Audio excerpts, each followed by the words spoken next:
rated M for mature. The weapons need to feel heavy and powerful, and when you blast something, you want to see lots of chunks.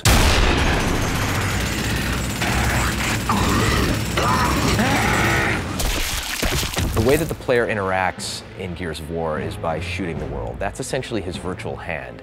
And what he does is he essentially reaches out and touches the environment. He's touching his enemies to eventually defeat them by unloading bullets into them. The gun is the only thing keeping you alive in the game, and so you're constantly sort of looking for the next good weapon, the next weapon you can find, the next piece of ammo, and it's sort of that search. Sort of you can do that bond of this is what I need to survive.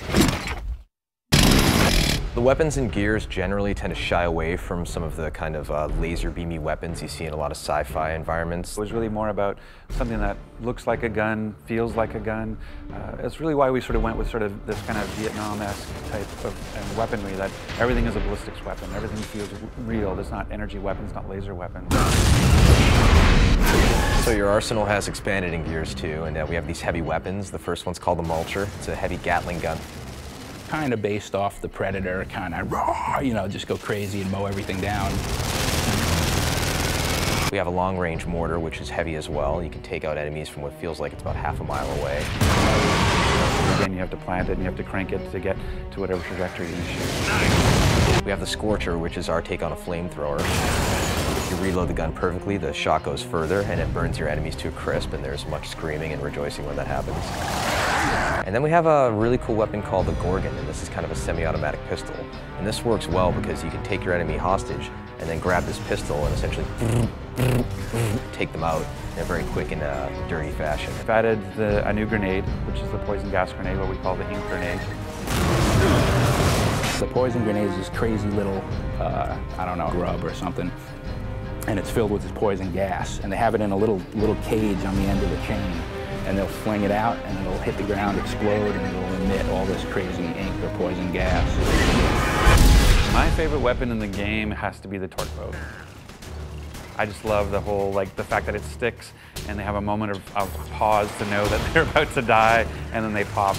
I just love. And what's great in Gears 2 is we've actually added dialogue for that pause, that we actually have the event of, and something explosive is stuck into you, and you get, so people have that half second to go, uh-oh, and then blow up.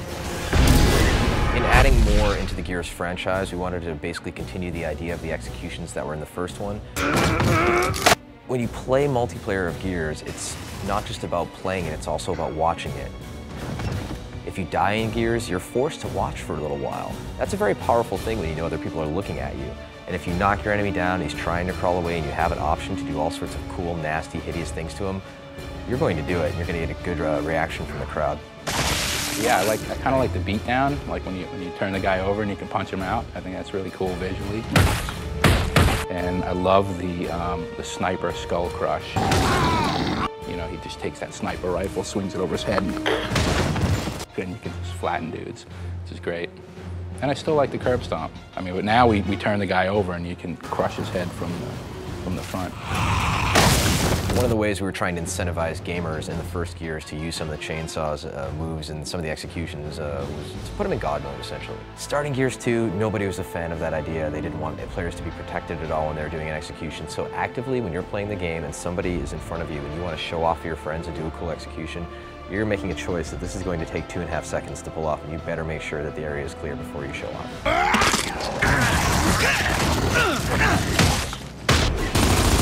In Gears 1, when two players would come at each other with chainsaws, it was pretty much a random outcome as far as who would win.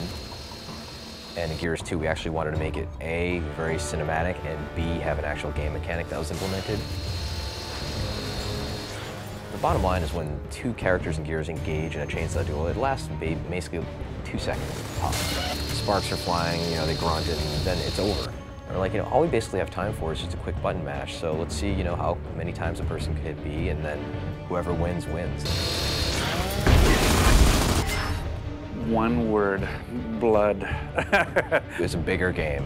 It's just bigger scope, larger creatures, more epic scale, etc.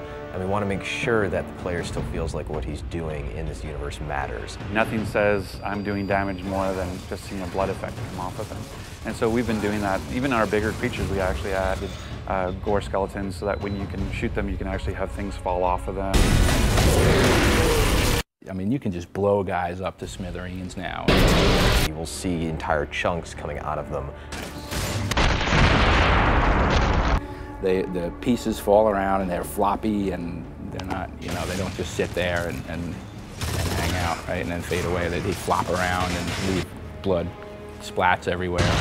We use the term intimate violence to describe Gears of War. Even though we've sort of grown the scope of the combat and sort of bigger weapons as well, we still have these sort of intimate moments with the combat. It's like that old sort of cowboys and Indians feeling in the woods, you know, it feels really personal and really intimate. Running away won't help! I'll just shoot you in your asses!